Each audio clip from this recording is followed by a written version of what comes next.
আইসল্যান্ডের রাজধানী রিকজাভিক শহরটির শান্ত ও স্নিগ্ধ সৌন্দর্য উপভোগ করার পর আমাদের পরবর্তী গন্তব্য ছিল দেশটির রুক্ষ ও বিস্ময়কর আগ্নেয়গিরি অঞ্চল।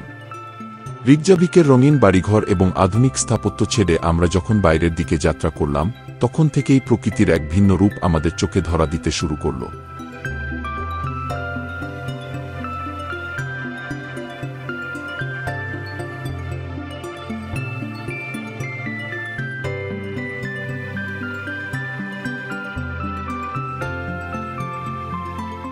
দিগন্ত বিস্তৃত লাভা ক্ষেত্র, ধূসর পাহাড় এবং মাঝে মাঝে উষ্ণ প্রস্রবণের ধোঁয়া জানান দিচ্ছিল যে আমরা এক জীবন্ত এবং শক্তিশালী ভূমির কাছাকাছি চলে এসেছি। আমাদের অনুসন্ধান ছিল আইসল্যান্ডের সেইসব আগ্নেয়গিরিগুলিকে চাক্ষুষ করা, যারা তাদের অগ্ন্যুৎপাতের মাধ্যমে এই দ্বীপের ভূগোলকে বারবার নতুন করে তুলে ধরেছে বিশ্বের কাছে।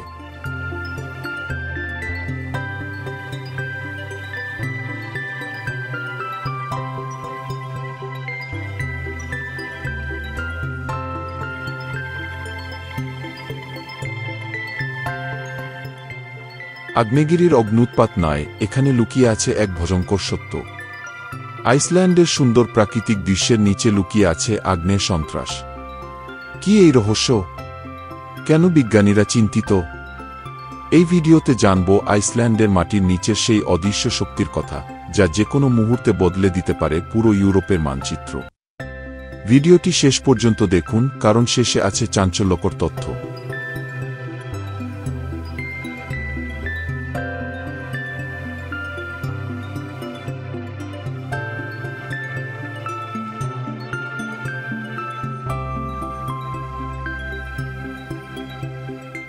আমার আইসল্যান্ড যাত্রা শুরু হলো এক অন্যরকম অনুভূতি নিয়ে।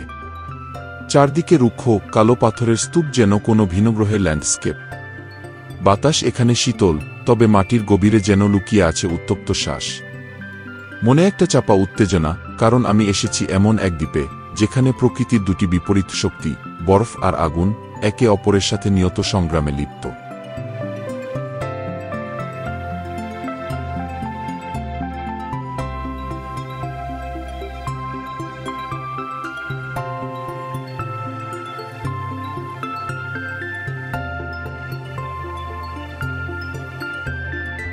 প্রথম দর্শনেই বুঝলাম আইসল্যান্ড শুধু বরফের দেশ নয়। এখানে আগ্নেয়গিরিগুলো জীবন্ত এবং সতেজ। তাদের নীরব উপস্থিতি জানান দিচ্ছে এক ভয়ঙ্কর শক্তির কথা, যা যেকোনো মুহূর্তে জেগে উঠতে পারে। কালো লাভা দিগন্ত জুড়ে ছড়িয়ে আছে, যা কয়েক শতাব্দী আগের অগ্ন্যুৎপাতের নীরব সাক্ষী। এই দৃশ্য একই সাথে মুগ্ধ করে এবং মনে ভয়ও জাগায়।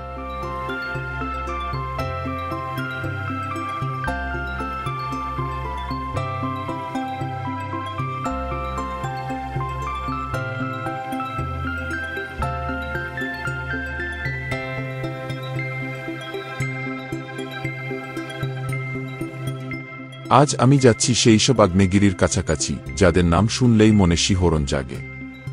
হেকলা, কাটলা, এজাফিয়াল্লাজকুল। এদের প্রত্যেকের নিজস্ব ইতিহাস আছে নিজস্ব গল্প, ধ্বংস আর সৃষ্টির। গাইডের সাথে কথা বলে জানতে পারলাম আইসল্যান্ডের নিচে রয়েছে পৃথিবীর অন্যতম সক্রিয় আগ্নেয়গিরি অঞ্চল।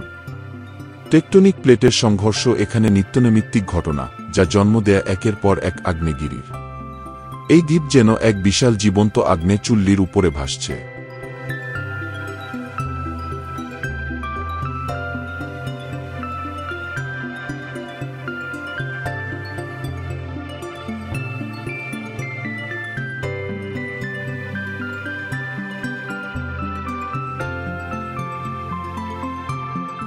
হেঁটে চলেছি বিশাল লাভা মালভূমির ওপর দিয়ে। পায়ের নিচে এবডোখেবডো পাথর, যেন কোনো দৈত্যের হাতের কাজ। দূরে দেখা যাচ্ছে ধোঁয়া ওঠা উষ্ণ প্রস্রবণ, যা জানান দিচ্ছে মাটির নিচের উত্তাপ এখনও বর্তমান। প্রকৃতির এই রুদ্রমূর্তি একই সাথে সুন্দর এবং ভীতিকর। আজ আমরা একটি সুপ্ত আগ্নেয়গিরির জ্বালামুখের কাছে এসেছি। শান্ত দেখালেও এর গভীরে লুকিয়ে আছে অগ্ন্যুৎপাতের সম্ভাবনা। চারপাশের নীরবতা যেন কোনো আসন্ন বিপদের পূর্বাভাস।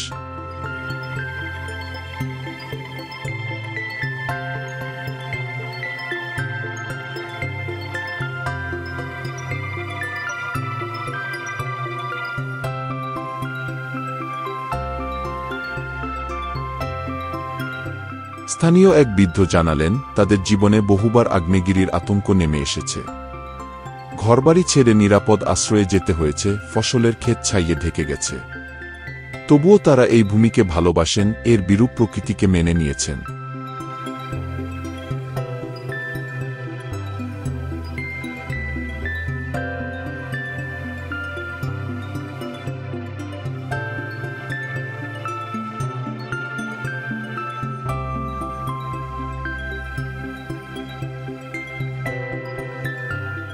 ধ্বংসাত্মক আগুনকেও কি করে মানব কল্যাণে ব্যবহার করা যায়, তার একটি উৎকৃষ্ট উদাহরণ ভূগর্ভস্থ তাপ থেকে বিদ্যুৎ উৎপাদন।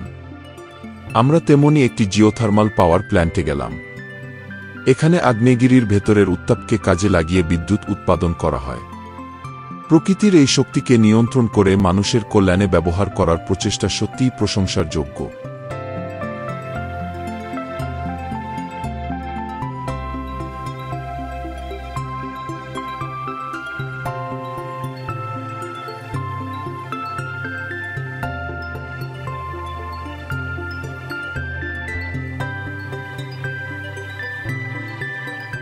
আজ আমি একটি বরফের গুহার ভেতরে অবস্থান করছি।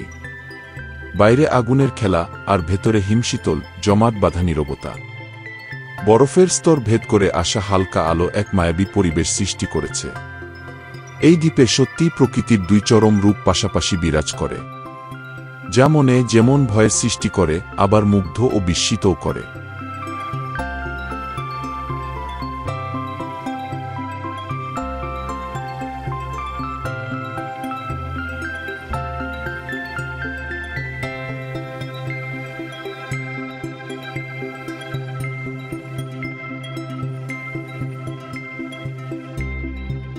গাইডের মুখে শুনলাম, আগ্নেয়গিরির অগ্ন্যুৎপাতের পূর্বাভাস দেওয়া কতটা কঠিন।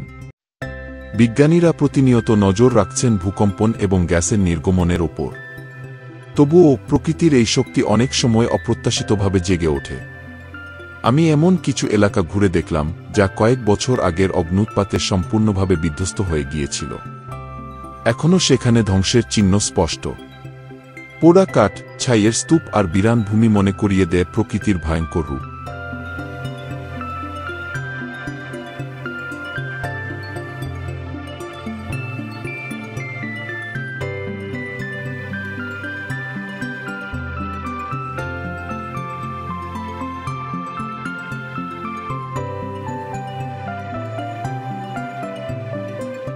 তবে এর মাঝেও মানুষের ঘুরে দাঁড়ানোর অদম্য স্পৃহা চোখে পড়ার মতো।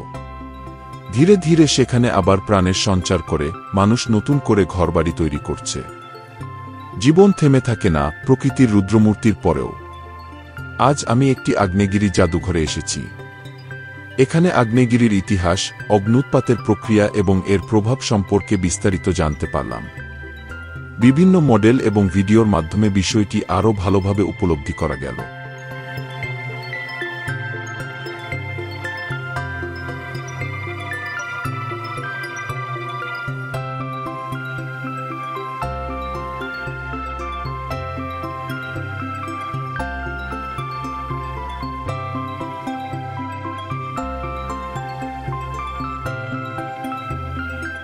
এখানকার মানুষ আগ্নেয়গিরিকে শুধু ভয় পায় তা নয়, তারা এর সৌন্দর্যকে উপভোগও করে।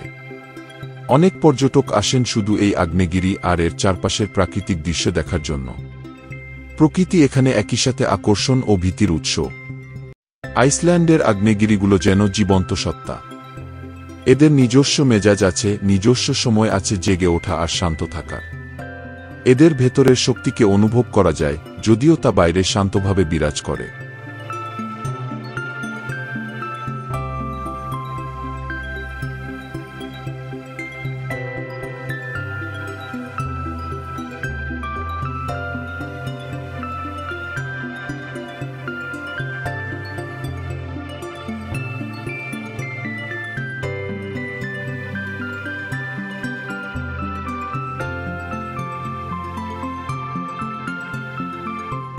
বিদায় আইসল্যান্ড।